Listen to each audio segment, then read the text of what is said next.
Madame, Monsieur, chères téléspectatrices, chers téléspectateurs, une fois n'est pas coutume, je vais aujourd'hui vous entretenir de poésie. Connaissez-vous la fable « Les animaux malades de la peste » de Jean de La Fontaine? Cette poésie a été éditée en 1678 sous le règne de Louis XIV, le roi Soleil, celui à qui l'on doit la promulgation du Code noir.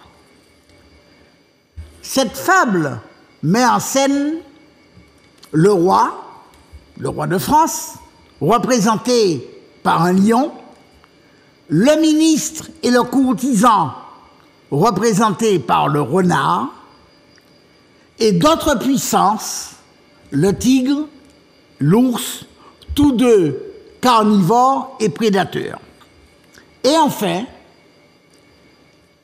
cette femme met en scène un homme qui n'est pas un courtisan et qui est représenté par un âne. Cette fable illustre une maxime que vous connaissez: la raison du plus fort est toujours la meilleure. Maxime qui conclut une autre fable de Jean de La Fontaine, Le loup et l'agneau. Que nous raconte la fable Les animaux malades de la peste? Je vous la résume en quelques mots. Pour apaiser la colère du ciel qui avait répandu sur la terre une épidémie de peste, une maladie qui était extrêmement dangereuse à l'époque, le lion, par conséquent le roi, propose que chacun confesse ses fautes pour que le plus coupable soit puni, et ainsi faire en sorte que cette punition divine soit levée. Le lion se propose de donner l'exemple. Et il raconte avoir dévoré des moutons pour satisfaire son insatiable appétit et, ajoute-t-il, avoir parfois mangé le berger, gardien du troupeau, avec. Les autres puissances, le tigre et l'ours, font de même et avouent leurs fautes. Le renard, le ministre, courtisan et flatteur, se fait l'avocat du lion, du roi, et de coupable le transforme en innocent. D'ailleurs, dit le renard dans la fable, les moutons ne sont que des canailles et le berger mérite son sort. Vient alors la confession de l'âne, qui avoue un péché mineur. Il a brouté l'herbe d'un pré ne lui appartenant pas. Et cet aveu a suscité de la part du lion, du tigre et de l'ours une indignation générale qui a débouché sur sa condamnation unanime. L'âne a été dévoré. Ce sont donc bien les discours des courtisans, forts avec les faibles, faibles avec les forts, qui amènent l'injustice scandaleuse du dénouement de cette fable. Ce jugement, l'âne est dévoré, sanctionne donc en réalité ce que sont les personnages de la fable et non pas ce qu'ils ont fait. D'où la morale de cette histoire. Selon que vous serez puissant ou misérable, les jugements de cour vous rendront blanc ou noir. La récente décision de la Cour de justice de la République vient, 4 siècles plus tard, fournir une illustration avec la relaxe accordée au ministre de la Justice, M. Éric Dupond-Moretti, à la suite de sa comparution du 6 au 17 novembre dernier, 2023. Que lui était-il donc reproché? Les magistrats de la commission d'instruction de la Cour de justice de la République, à la suite d'une longue enquête, ont accusé M.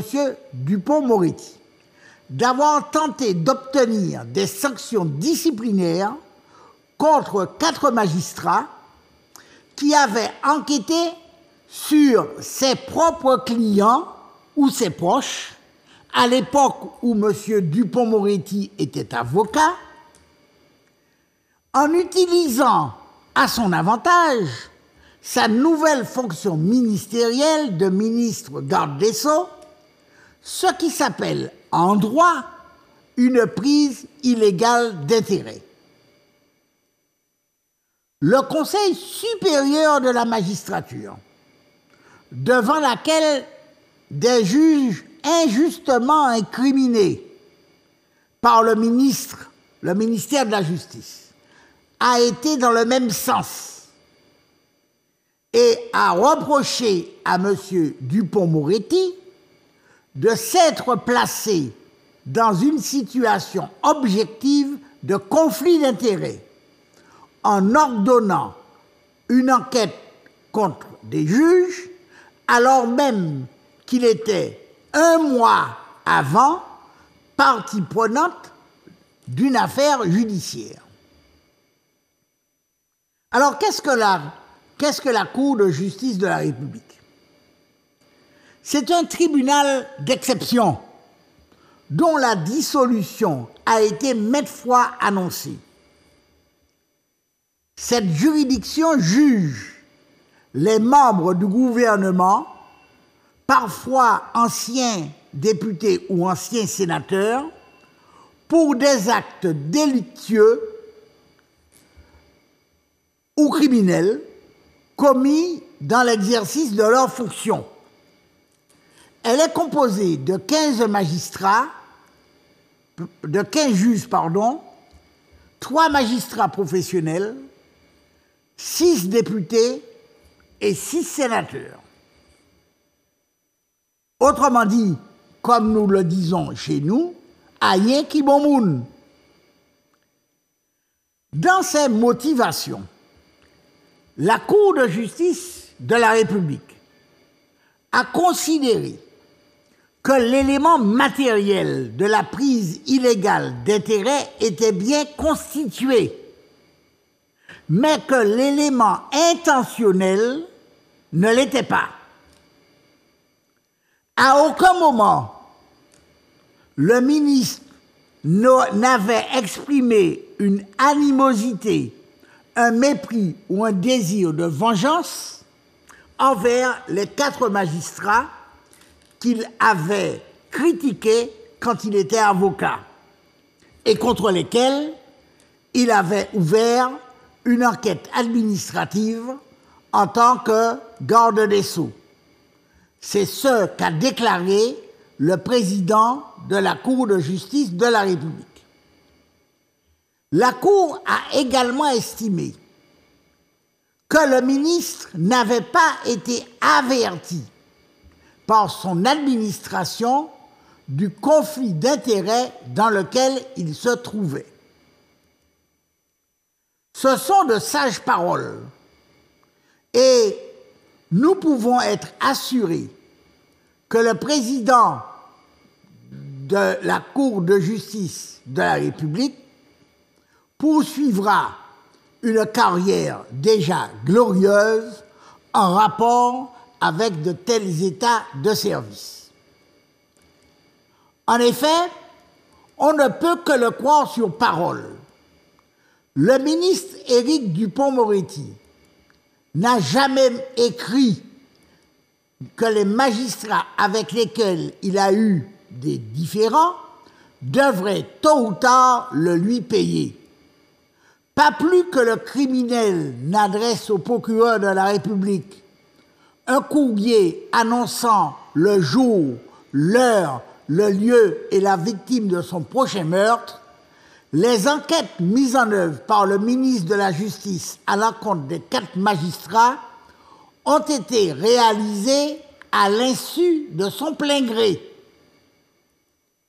Et en plus, personne dans son entourage ne lui a rien dit.